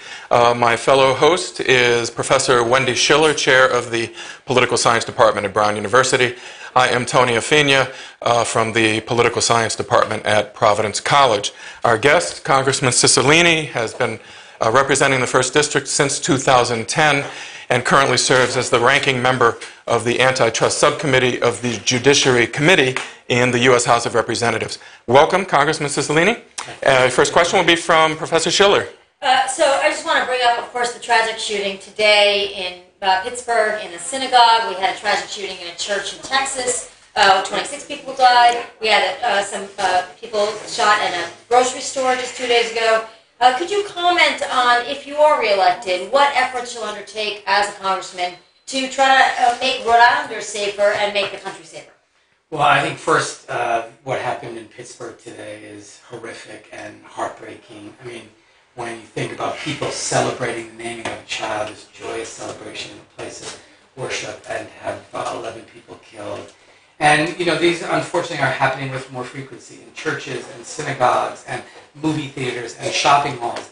And the truth is, we have a gun epidemic problem in this country. And while we can't solve every problem and prevent every single instance of gun violence, we can do a lot better in keeping guns out of the hands of criminals and children and people with serious mental illness, and we can get weapons of war off our streets. I'm the author of the assault weapons ban. I reintroduced it with 175 co-sponsors. I introduced legislation to ban bump stocks with 180 co-sponsors. I've written legislation to make it hard for people with mental illness to buy guns. I've co-sponsored legislation to improve the background check system. So there are dozens and dozens of bills that would reduce gun violence in this country. Unfortunately, our Republican colleagues will not bring a single one of those to the floor. The Republican Party in Washington is, you know, a wholly owned subsidiary of the gun lobby, and until Democrats take back the House, we won't move forward on any common sense gun safety legislation. I think if people are serious about wanting sensible, common sense proposals to be enacted, they need to vote for Democrats. And if we take back the House, we will move forward on many of these proposals and once and for all take some action to reduce gun violence in this country. The last time we were here together, I asked you what seemed at the time like a hypothetical question, which was if and when the Democrats retake the House of Representatives, the majority, what would be your legislative priorities? It seems somewhat less hypothetical now, although I'm sure the Democrats are not counting their chickens just yet. But I'll ask you again, what will be your top legislative priorities should the Democrats gain the majority, and should you attain positions of even greater leadership than you have now? I've really identified three priorities, and actually the three priorities of our caucus. One is we've got to take on this question of how do we drive down healthcare costs, specifically the cost of prescription drugs. I've co-sponsored a piece of legislation that will allow the government to negotiate discounted prices that will drive down the cost of prescription drugs considerably. It will save tens of billions of dollars for consumers and for taxpayers.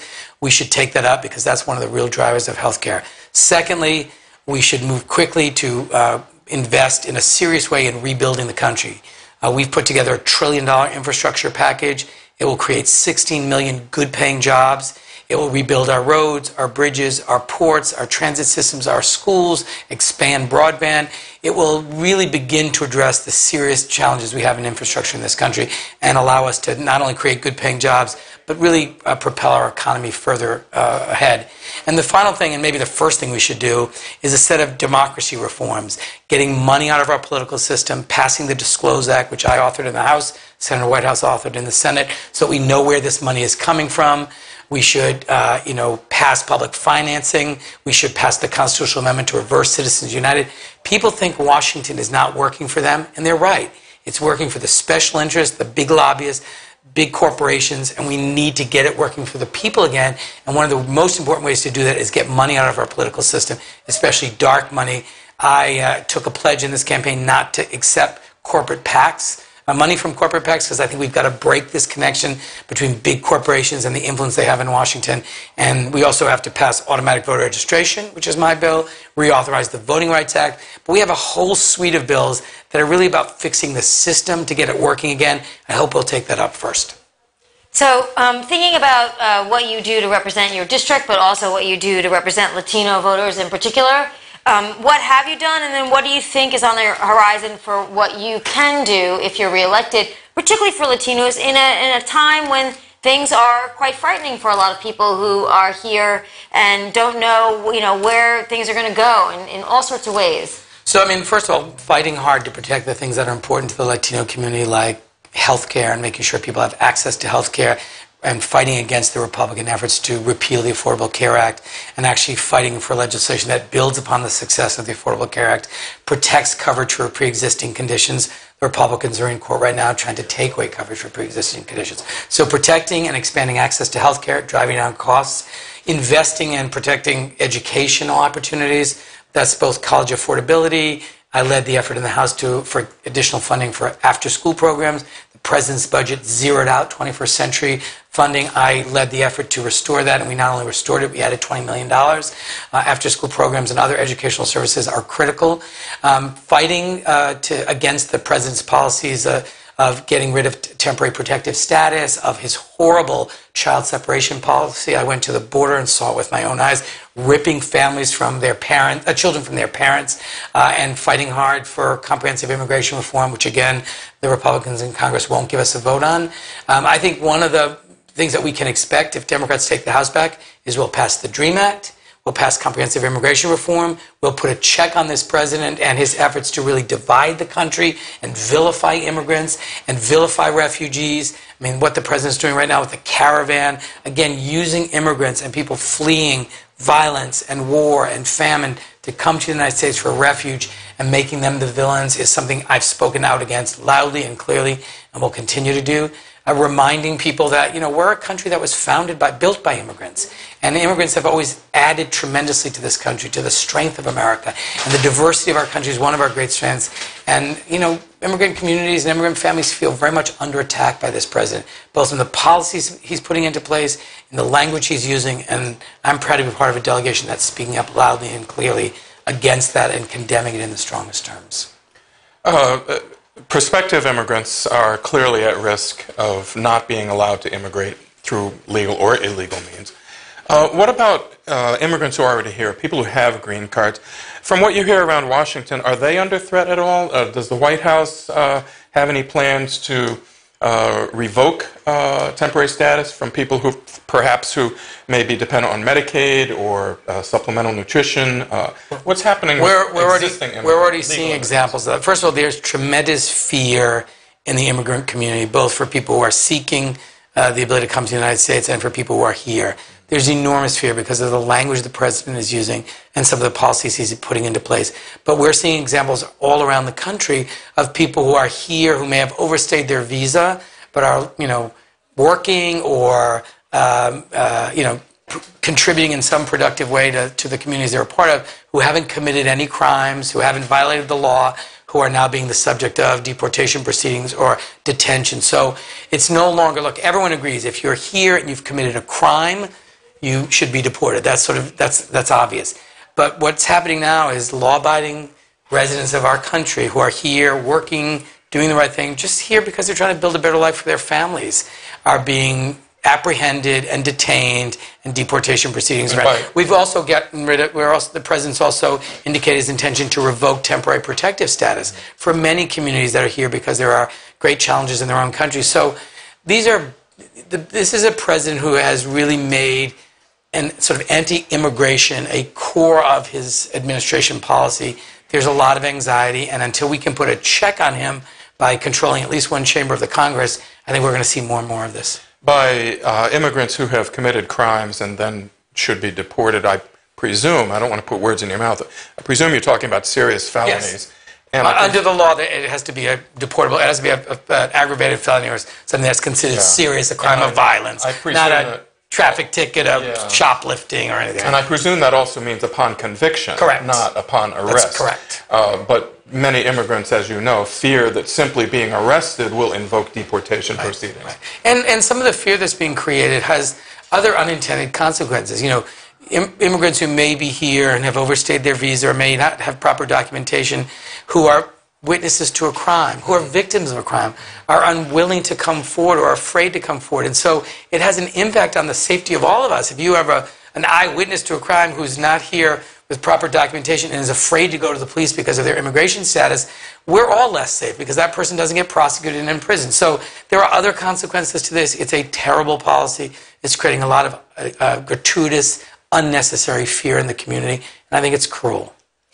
Well, we have about a minute left, so if you wanted to use that opportunity to sort of speak to the voters about what you've done and what you think you might do and why you should be reelected. Sure. So I'm asking for your vote to send me back to Congress to work for you for the next 2 years. I have worked hard to protect the things that are important to Rhode Island, to fight for legislation that I know matters to Rhode Island, to protect Social Security and Medicare, to make college more affordable. I've been successful in helping to bring back over $300 million in federal funds for police departments and fire departments and infrastructure projects. And I've solved over 1,600 individual cases for constituents who've called my office to ask for help in cutting red tape or accessing some service of the VA or having a problem with the IRS. So I've delivered results for Rhode Island. I'm effective in Washington fighting for things that matter to Rhode Islanders. And I'd be honored to have your vote and the privilege of representing you for 2 more years. Thank you very much. Thank you. Professor Schiller.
To Latino Public Radio, Latino Barbacoa for the general election.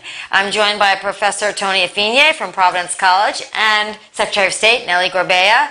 And we are live streaming this on YouTube, on Facebook, and on Latino Public Radio. So welcome. Thank you. Hi, Wendy. Hi. We're going to give And my Professor fellow Affigne- host is Professor Wendy Schiller, Chair of the Political Science Department at Brown University.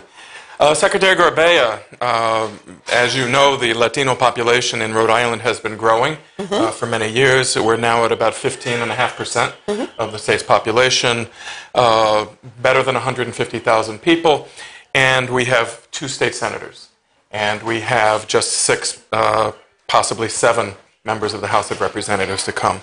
That is less than 10% in the House and less than 5% in the Senate. What can be done, what plans or what possibilities can you see from the Secretary of State's office to improve the representation of Latinos in our government? Many other problems seem to arise from this underrepresentation, and in particular, what do you think can be done with redistricting after the next census? So, yeah, no, I absolutely agree that clearly we are not in the numbers that, represent the diversity of the population in the Latino community and other communities of color as well.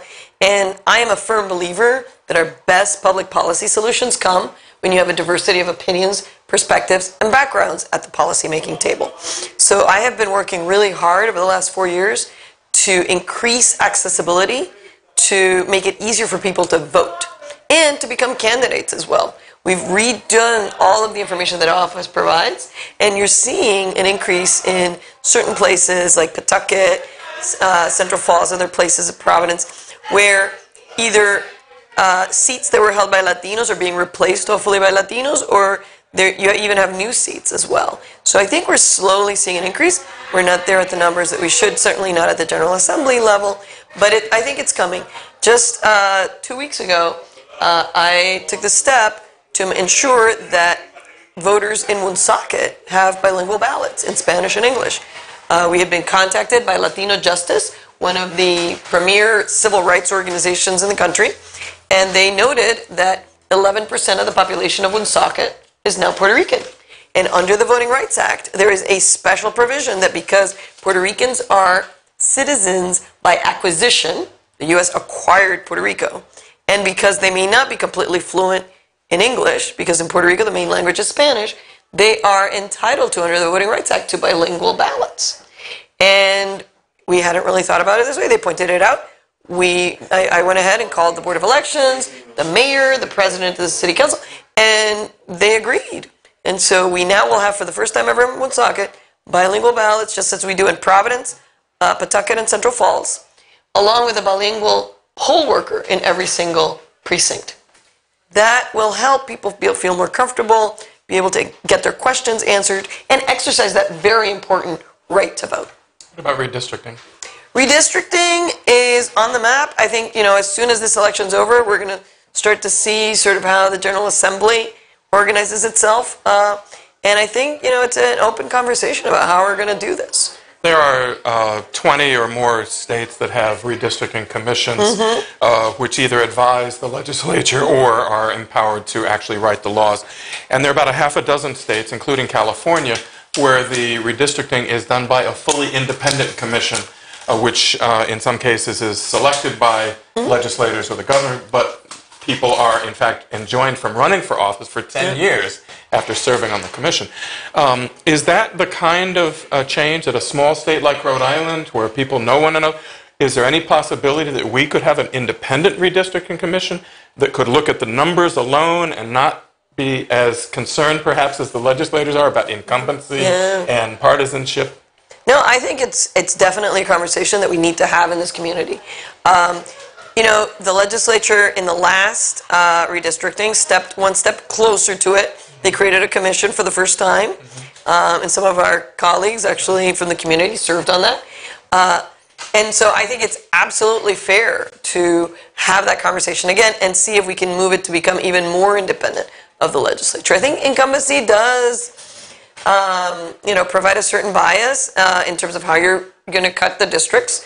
As you and I both know from 20 years ago when we filed that suit against the General Assembly on unjust redistricting. And it's a big issue. Are probably overly concerned about it. I remember the case with Juan Pichardo, who was moved into a completely different district, and he won again anyway. So legislators who are doing a good job and have a good, effective organization will be able to win wherever their lines are drawn. That's right. But Latinos, African Americans, even Southeast Asians, and some neighbors just the lines. And I think what we need to do is to continue to push, to have conversations in our family, in our neighborhoods, in our community about these topics like redistricting, like voting. Like voting. So let's ask you about voting. Yeah. So you could argue, given the rates that Professor Afinia has noted tonight, in particular with economic development, poverty rates, educational issues, and you think about the Latino community and you think about being able to vote. And a lot of people work on election day and they work shifts and they can't vote on election day, or it's hard for them to do that, especially in bad weather if the polling place isn't near their home. So could you talk a little bit about two things? One is a prospect for early early voting, making it a week instead of just a day, but two, where polling places are located in particular communities, particularly communities of color, and have you tried to make that more convenient for voters? So let me start by saying that the selection of polling locations is done by the Board of Elections with consultation of the local boards of canvassers. And they are reviewed for accessibility by the Governor's Commission on Disabilities. So there's a whole process that go through there. I think that for the most part, our polling locations are selected in a fairly neutral way. I don't think that we've had the problems that we've seen in other places in the South where they've really... Georgia and North Carolina. Gerrymandered. Ohio. Yeah, Ohio, I know. yeah. So I think we're fortunate that way. However, going back to your question about early voting, you know, I introduced a bill every single year. That's the one thing, you know, I tell people I've done about 95% of what I said that I was going to do in my last campaign. One of that, in that 5% is early voting. I really wanted to pass an early voting bill. It didn't happen. I'm hoping I'm going to take it up again next year. But we do have a form of early voting. It's called emergency mail ballot. It's paper intensive. It's clunky.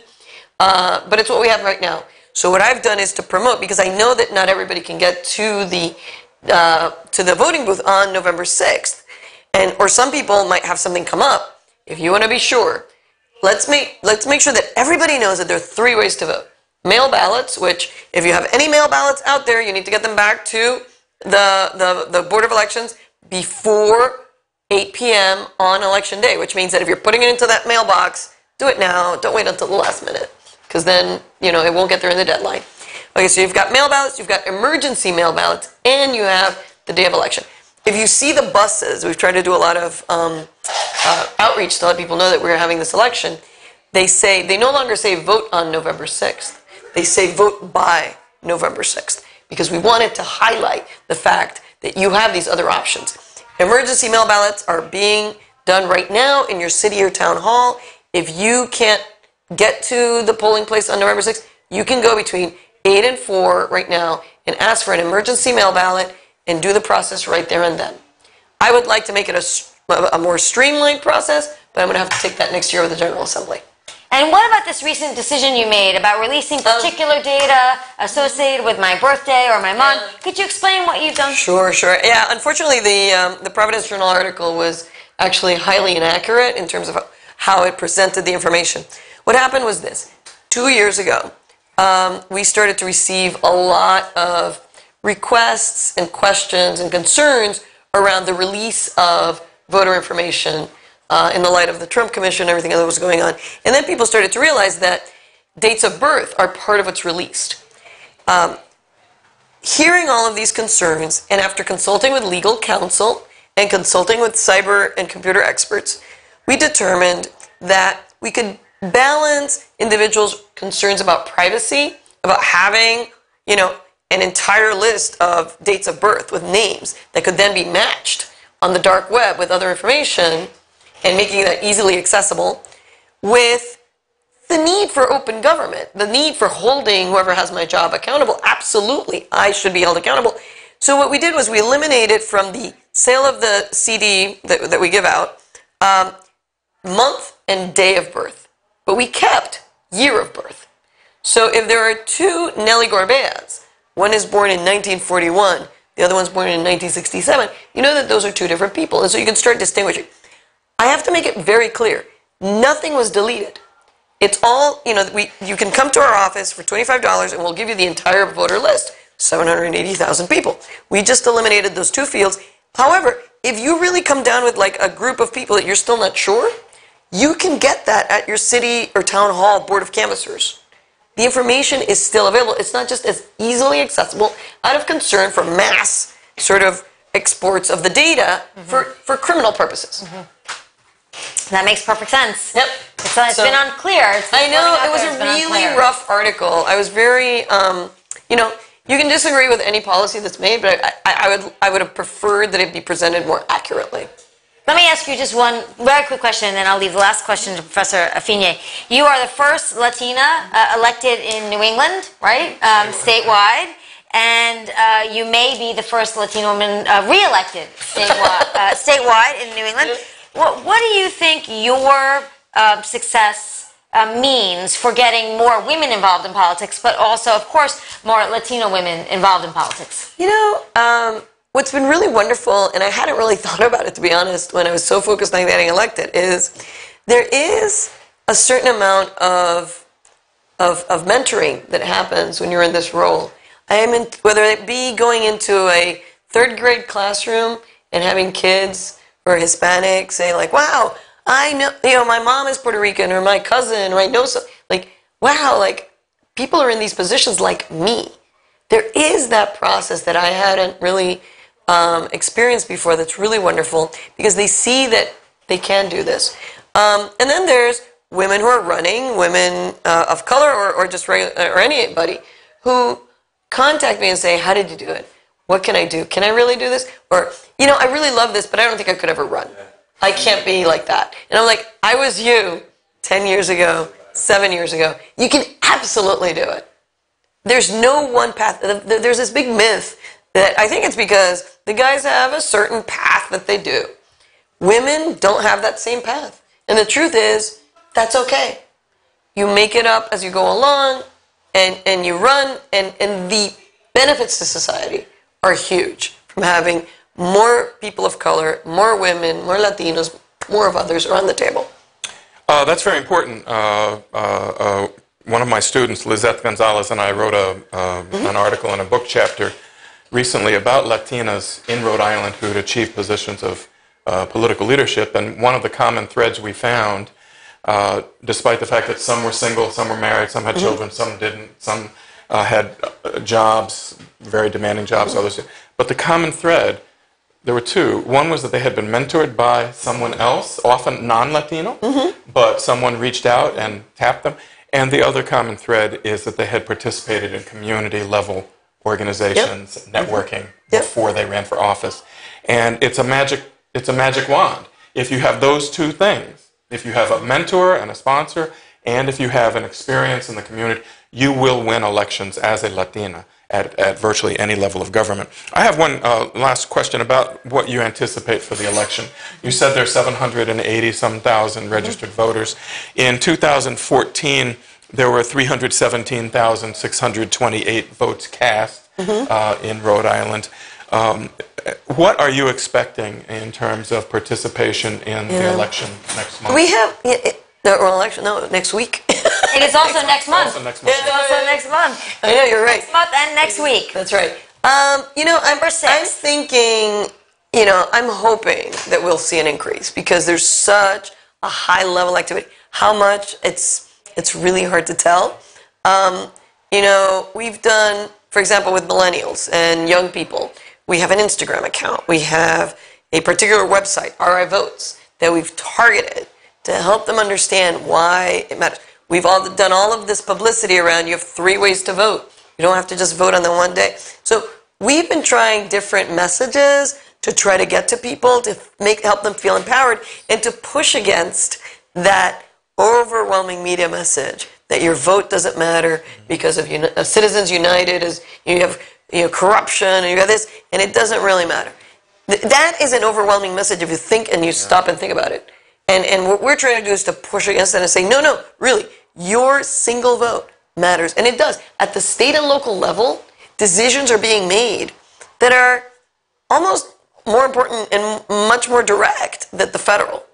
But we let the federal narrative, And even in federal races, though, very tight. 100 votes decides a race. So, but you're right. State elections will be the more important elections, I think, for a lot of people in 2018 than the federal. Absolutely. And among Latinos in particular, it looks like there may be 30 to 40,000 Latino voters. Do you have any idea whether that number will go up, stay the same, go down? We'll have to see what happens in Woonsocket.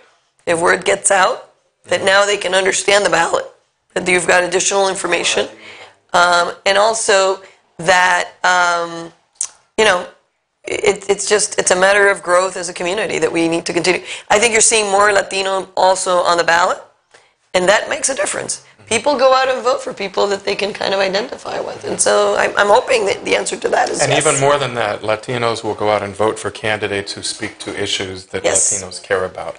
Whether that candidate is white, African American, Latino, if the issues are the issues that Latinos care about, then Latinos will vote. That's absolutely true. And that tends to happen in races where you have a diversity, Right. in there. The success of the Rhode Island Latino Political Action Committee was exactly that. So we have about 45 seconds. So if you'd want to just make your pitch, take advantage of that. So first of all, I want to thank everybody who supported me in my last race 4 years ago. We got it done. I ran because I wanted to make government work for people. And over the last 4 years, now I have a real track record to show you that what I said I was going to do, I can actually do. And I'm looking forward to building on that track record in terms of continuing to increase access to the ballot box while still making sure that we protect the integrity of every vote, making sure that our businesses are able to start and thrive through easier tools and through a more responsive government, and to really catapult our state history through a newly built state archives that truly protects, preserves, and exhibits the wonderful almost 400-year history of our government here in Rhode Island that has been such an important part of the making of this country. It's one of my goals to build Rhode Island. We're the only state in the country that does not have a state archive facility, and I think it's time for it. So all of those things, we're going to run with it over the next 4 years and, continue to work for people. All right. Thank you very much. Thank you. And thank you for joining us this evening. I'm Wendy Schiller, a professor of political science at Brown University, joined by Professor Tony Affinia at Providence College. On behalf of Latino Public Radio, buenas noches. Buenas noches. Thank you. Thank you, Secretary.